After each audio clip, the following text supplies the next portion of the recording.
प्राचीन समय की बात है। भगवान बुद्ध के प्रवचन सुनने के लिए एक व्यक्ति नियमित रूप से जाया करता। इस प्रकार उसे 1 माह बीत चुका था, किंतु उसके जीवन पर कोई प्रभाव नहीं पड़ा। बुद्ध अपने उपदेश में कहते थे कि धर्म पर चलो, अपने जीवन से राग और द्वेष को दूर करो, काम, क्रोध, लोभ, मोह और अहंकार से सदा दूर रहो। बुद्ध के उपदेशों से लोगों को बहुत ही शांति मिलती थी, किंतु उस व्यक्ति का मन हमेशा अशांत रहता।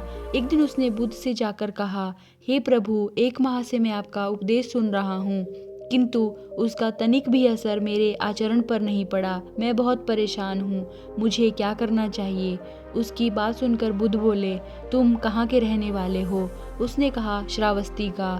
बुद्ध ने अगला प्रश्न किया कि श्रावस्ती यहाँ से कितनी दूर है?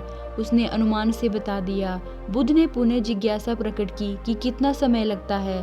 उस व्यक्ति ने हिसाब लगाकर बताया। बुद्ध ने कहा, अब बताओ कि क्या तुम यहाँ पर बैठे बैठे ही अपने घर पहुँच सकते हो? उसने कहा, यह कैसे हो सकता है? वहाँ तक पहुँचने के लिए तो चलना पड़ेगा। तब बुद्ध ने बड़े प्रेम से उसे समझाया, जैसे चलने पर ही पहुँचा जा सकता है, वैसे ही अच्छी बातों पर अमल करने से ही लाभ होता है। प्यारे, तुम मेरे ज्ञान के साथ अपने कर्मों को जोड़ दो, तभी तुम्हें उत्तम फल मिलेगा।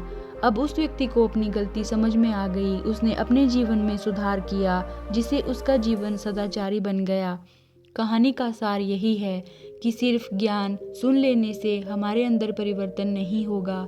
हमें अपने ज्ञान को अपने कर्मों के रूप में उतारना पड़ेगा, ताकि हमारा भविष्य और हमारा वर्तमान दोनों ही बेहतर बन सकें। नमो बुद्धाय।